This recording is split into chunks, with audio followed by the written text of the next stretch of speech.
contohnya ketika jualan kita sudah duluan, ya, bagaimana cara saya itu naik setinggi-tingginya dan dia jatuh jatuh-jatuhnya. Jangan gitu kan, ini kiai saya istiqomah, yang penting 5.000, 10.000, mungkin 2.000. Assalamualaikum warahmatullahi wabarakatuh.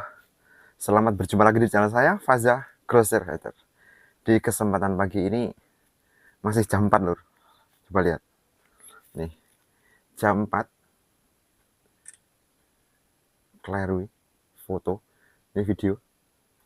Jam 4 ya. Sambil menunggu subuh. Sambil menunggu bunda kita berangkat ke pasar. Toko kita masih tutup. Nah, tutup ya.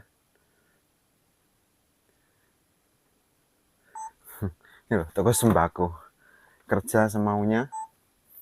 Kerja semau. Tadi sebenarnya saya mau toto-toto. Sambil menunggu mama berangkat ke pasar. Tapi ada komentar teman-teman nih yang baru saya baca, mohon maaf saya baru buka, dan pagi ini alhamdulillah saya agak bangun agak cepet, soalnya tadi malam tidur agak sore, jam 11 sudah tidur. Pertanyaannya gini, Mas, saya pemula dengan modal segini, apa bisa sukses ya di toko sembako? Pertanyaan model seperti itu. Terus yang sering saya temukan adalah pertanyaan-pertanyaan yang seperti itu ya. Jadi kita sharing, kita berbagi, kita belajar bersama. Saya juga pemula, teman-teman. Saya pemula, saya baru jualan. Saya baru jualan selama 7 tahun, 8 tahun ya. Tapi saya merasakan enak ya 7 tahun, 8 tahun itu. Tapi sebelumnya jatuh bangun saya itu sudah merasakan dengan sangat ini. Jadi gini, menurut saya, mungkin teman-teman ragu, tidak yakin dengan usaha ini ya, atau saya sendiri untuk memulai ini juga seperti itu. Jadi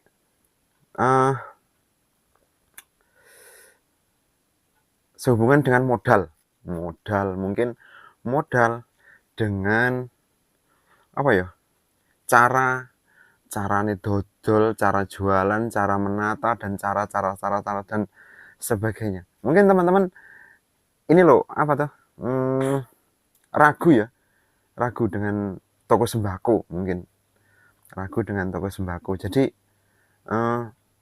banyaknya persaingan, mungkin di sana sini udah banyak toko, di deretan saya ini toko banyak, jadi semua orang hampir menoko. Dalam satu RT dalam satu RT itu udah ada yang jualan 5 orang, padahal satu RT itu pembelinya itu aja dan sebagainya, gitu loh. Jadi mungkin kita akan bahas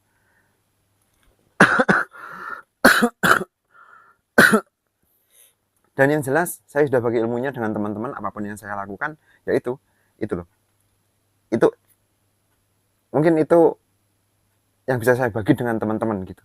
Saya itu yo, pokoknya apa yang saya tahu saya bagi dengan teman-teman yang mau berusaha apa-apa, apalagi kalangan muda. Ayo kita bangun, ayo semangat gitu loh. Masih pagi, mohon maaf suara saya agak kacau. Kopi tapi udah habis 1 gelas. Ini tadi sambil itu simpun malah kursinya masih di atas. Oke, akan saya bahas pertanyaan-pertanyaan teman-teman semampu saya ya. Dan jika ini bisa diterapkan ya terapkan di toko Anda. Jadi terapkan di usaha Anda. Nah, gitu. Teman-teman pernah lihat nggak orang jualan asal-asalan? Jadi gini, menurut saya gini loh. Dagangannya nggak patio api.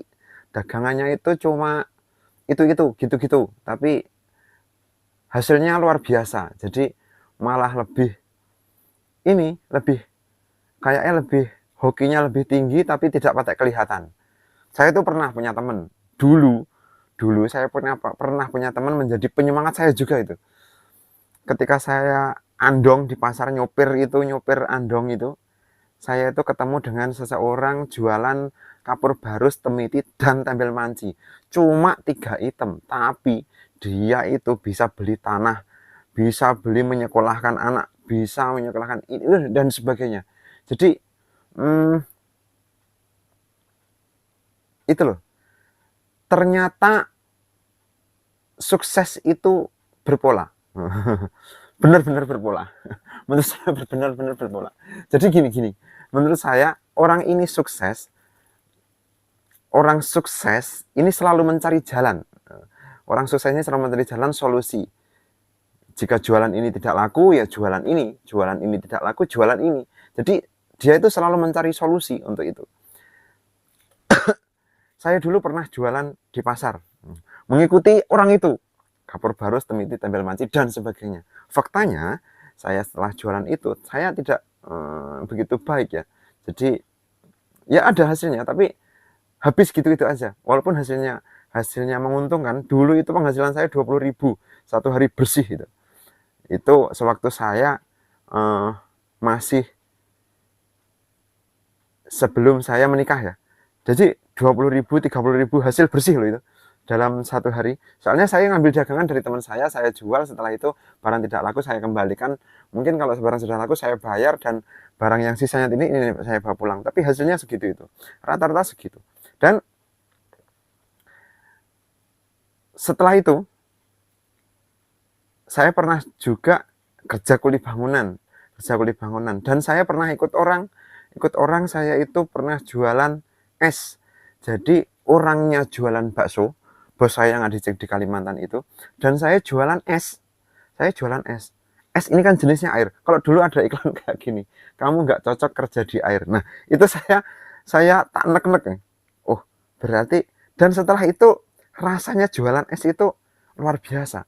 Jadi es teh, es jeruk, mungkin dan sebagainya itu hasilnya dalam setiap harinya luar biasa. Bahkan kadang-kadang keuntungan saya itu hampir sama dengan bos saya itu. Walaupun saya itu jualannya numpang bos saya dan saya menerima gaji dari bos saya, tapi untuk es saya itu punya anak buah sendiri. Di dalam jualan es itu saya udah punya anak buah 2. Jadi ketika saya sibuk jualan bakso, yang jualan es itu ya teman saya, dan saya yang bayar, bukan bos saya gitu ya. Nah, setelah itu, tapi kadang-kadang juga yang oleh bos dikasih dalam 1 bulan sekali, entah gimana entar bos ngasih ke anak buah yang saya cari itu tadi. Nah gitu. Akhirnya saya menyimpulkan, berarti saya itu yang cocok jualan air, jenisnya air gitu kan. Dan setelah itu jadi akhirnya saya dapat menyimpulkan kan, oh berarti saya itu setelah sekian lama saya pernah jualan sabun seperti bapak saya pernah jualan apa itu, kapur barus, temiti seperti teman saya dan sebagainya. Saya mencari itu akhirnya saya menemukan, oh saya yang cocok jualan air, jenisnya air kan gitu. Dan akhirnya dari hasil analisis saya, dari hasil penilaian saya itu yang cocok jualan itu kan gitu. Ini tipe saya. Tapi orang yang dan orang yang gagal adalah orang yang ngeyel. Kalau saya ngeyel, saya harus jualan sabun, saya harus jualan ini, pokoknya harus jualan ini. Dan apapun modelnya saya harus jualan ini. Jadi tidak mencari celah tuh. Jadi tidak mencari, tidak mau belajar, dan tidak mau yang istilahnya dalam hal apapun lah. Orang itu merasa paling hebat, paling pintar dan sebagainya, ya dia ya bagian dari itu. Yang orang yang mau belajar dari pengalaman, entah itu dari pengalaman. Saya nggak sekolah sebenarnya. Saya nggak sekolah, tapi saya belajar dari pengalaman saya pribadi. Ini saya bagi ini dengan pengalaman pribadi saya dengan teman-teman gitu. Dan akhirnya saya menemukan jalur ya. Dan setelah itu, setelah saya nek-nek tapi sambil jalan teman-teman. Jadi kita itu yang nggak meleke, harus merasakan enaknya gitu. Yang nggak enaknya nggak usah tak omongi lah. Mungkin saya pernah gagal, pernah sukses. Kalau gagal itu saya ngeyel dengan apa yang Tuhan berikan gitu kan. Jadi menurut saya orang yang ngeyel dan tidak mau belajar, merasa paling hebat, ya dia adalah orang yang bagian dari itulah, gitu. Dan jika mau sukses dan mau belajar, entah itu dari mana, mungkin itu dari YouTube seperti ini, atau mungkin dari lingkungan, dari orang tua dan sebagainya, insya Allah kita akan mendapatkan jalan, suatu saat akan mendapatkan jalan. Saya itu nggak sebentar loh jualan. Saya buka toko itu sudah mulai tahun 2011, 2013 gagal, 2015 gagal, dan akhirnya sampai 2015 awal gagal, 2015 akhir menemukan dengan cara itu tadi. Saya itu berpikir saya itu, oh berarti dulu itu yang saya lakukan itu, saya itu jualan ini, dan setelah saya jualan ini saya enak gitu. Saya mengoreksi diri saya sendiri, mengoreksi dengan pengalaman saya sendiri, dan akhirnya yang menemukan jalan. Tapi orang yang gagal boro-boro mau belajar biasanya selalu menyalahkan orang lain. Orang sini sudah jualan, situ sudah jualan, dan ini itu sudah ada, sedangkan kalau mau jualan ini pasti dipelihara ini dan itu. Ntar kalau apapun alasannya, itu yang namanya gagal itu, ya itu tadi, orang itu bagian dari itulah, gitu. Kadang meratapi nasib, banyak keluh kesah, ntar iri sama temennya beli ini semaput, nggak pas. Menurut saya nggak pas.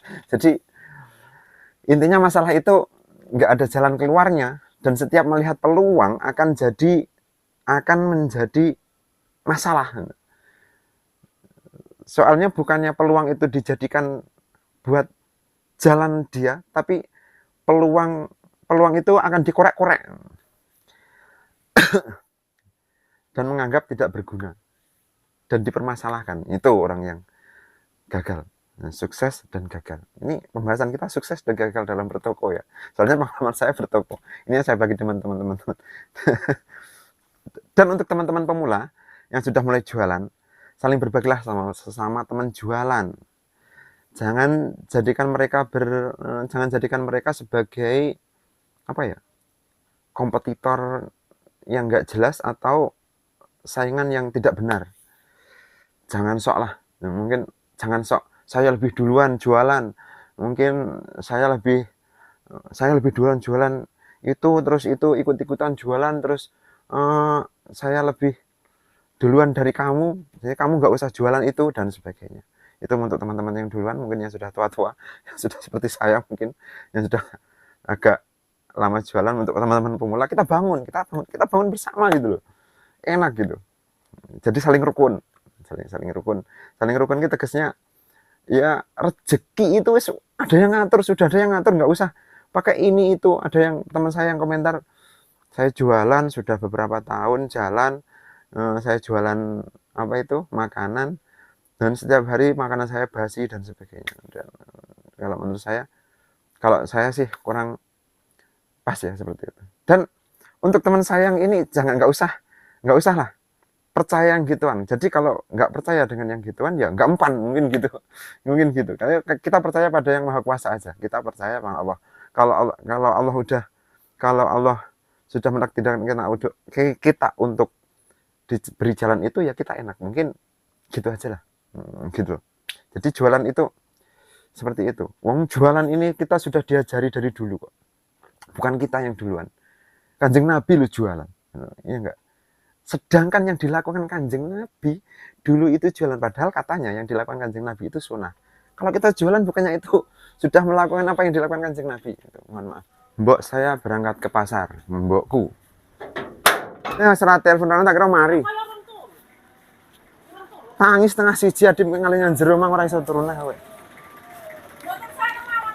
Sampai mana ya tadi? Lupa saya. Mungkin oh iya. Iya ya. Sampai mana ya? Wes. Jadi intinya gini deh. Aku nggak ingat sampai mana. Tapi intinya gini. Tapi intinya gini. Orang yang gagal ini biasanya pikirannya itu selalu bermasalah. Jadi gitu. Nggak mau mencari solusi dan selalu bermasalah gitu loh. contohnya ketika jualan kita sudah duluan ya, bagaimana cara saya itu naik setinggi-tingginya dan dia jatuh sejatuh-jatuhnya. Jangan gitu, enggak gitu, kayak gitu. Itu masalah, Bro. Itu masalah. Itu bukan, ya itulah kegagalan gitu loh.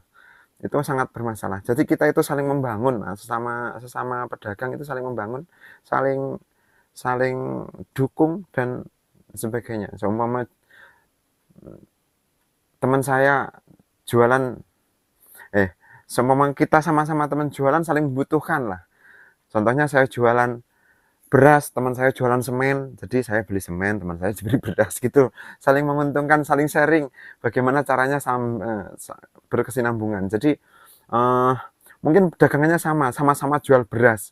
Nggak apa-apa, rezeki udah ada yang ngatur sendiri-sendiri kok. Jadi gitu ya teman-teman. Dan jika sudah berani, punya niat, lakukan, nggak apa-apa, semangat pokoknya. Dan apakah jualan ini rezeki-rezekian? Kayak gimana ya pertanyaannya tadi? Gini loh, saya itu kalau sudah apa itu kepelak ini tadi, ya jadi hilang konsen saya. Dan apakah pertanyaan saya ingat-ingat nih?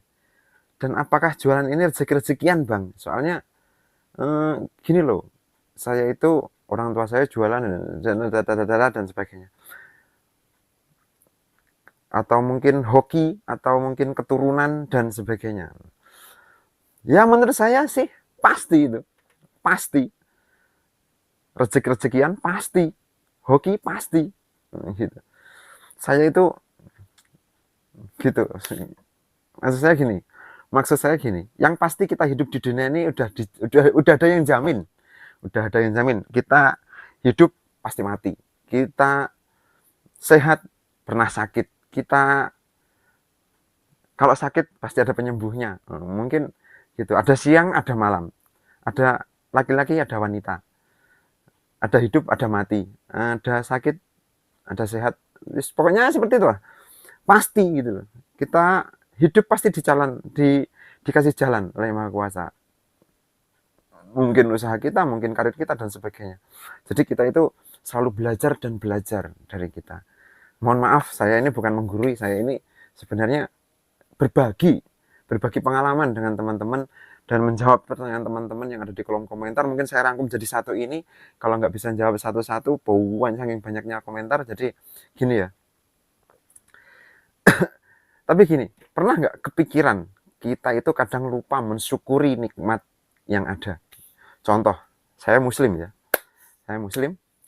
Seumpama kita punya hasil per harinya itu, atau per bulan lah. Dalam satu bulan mungkin 1 juta, 2,5 juta, 5 juta, 10 juta. Mungkin dalam satu bulan ya.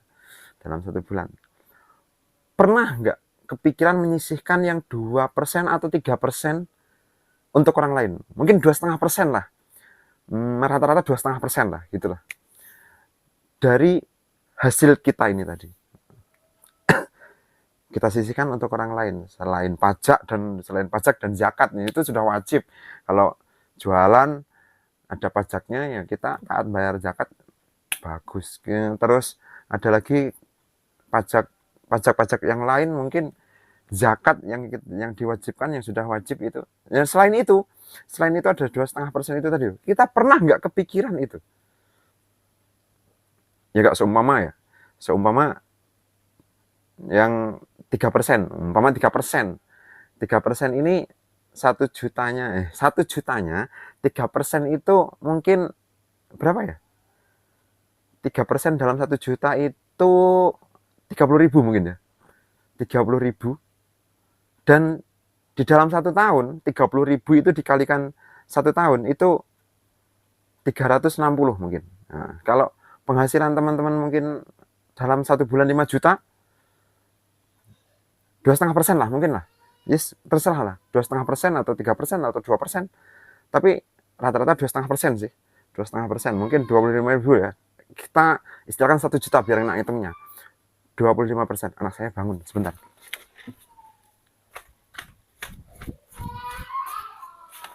Sama mboknya, tenang. Boleh tak gugah. Sampai mana lagi nih tadi?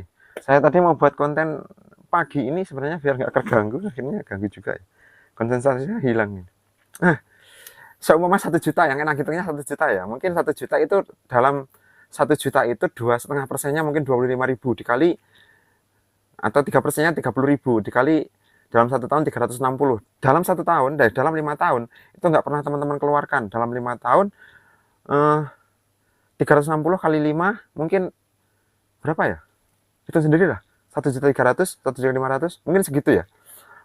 Dalam 5 tahun. Mungkin dalam 10 tahun kan sudah 2 juta, sudah 2 jutaan, 3 jutaan lah.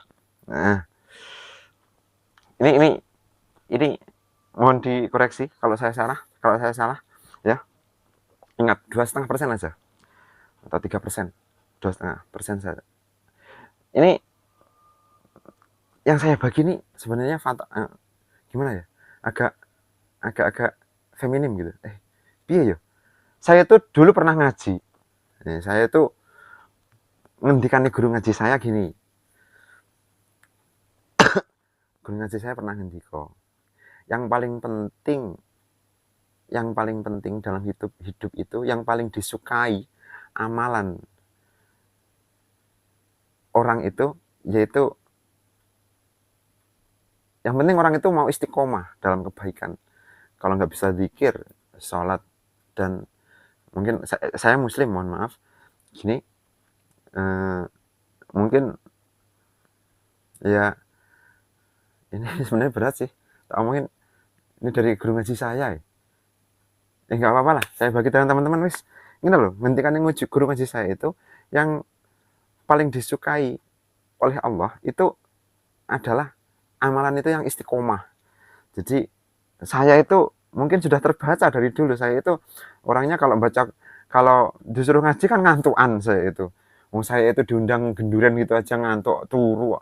Jadi mungkin dalam hal itu mungkin saya kurang, mungkin terbacanya mungkin saya itu ya mungkin, karena guru ngaji saya itu ngendika seperti itu, mungkin melihat jati diri saya itu gimana kan gitu. Jadi ngendikane beliau, istiqomah dalam hal apapun. Jika kamu seneng ngamal, minimal 1 minggu lah, 1 minggu sekali itu di hari Jumat itu kan pernah kamu kelewatan kotak itu loh, kotak di masjid itu kan ada itu. Mungkin 5.000 rutin dalam 1 minggu sekali, 2.000 dalam 1 minggu sekali. Mohon maaf, ini saya nggak menjenengkan berapapun nominalnya, tapi yang penting istiqomah kan gitu. Nanti kan ini kiai saya istiqomah, yang penting 5.000, 10.000, mungkin 2.000 atau gimana. Yang penting rutin, nggak ajek. Yang penting rutin, kok nggak ajek.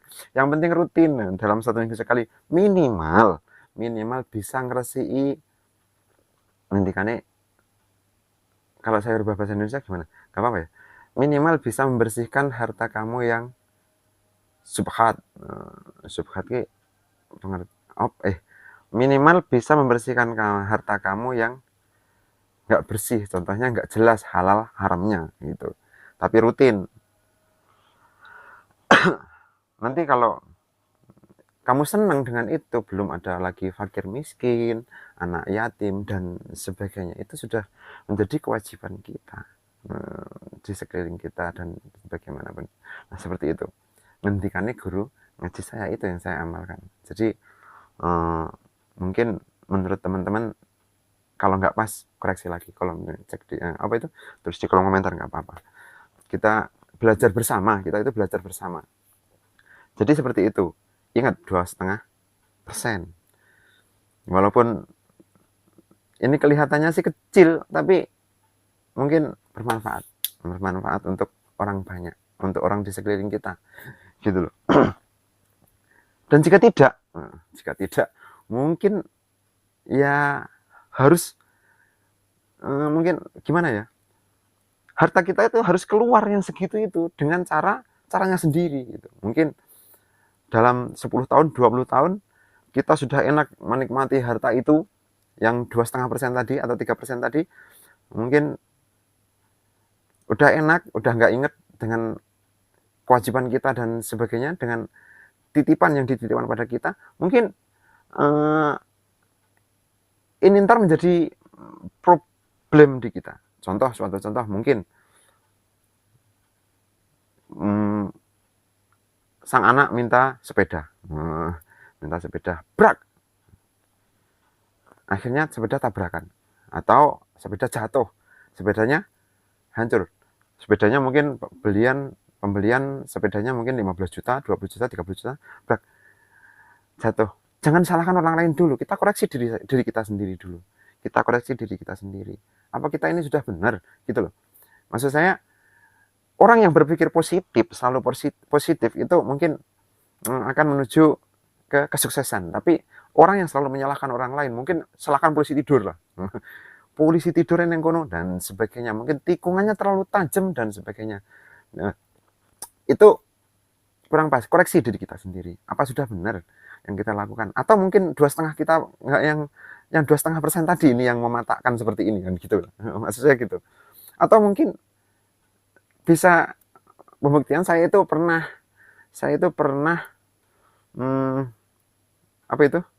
mengalami pengalaman seperti itu ya. Jadi ketika itu keluarga saya sakit, ini keluarga saya sendiri, ibu saya sakit. Ketika itu, waktu itu jaya-jayanya enak-enaknya mencari uang di pasar itu. Jadi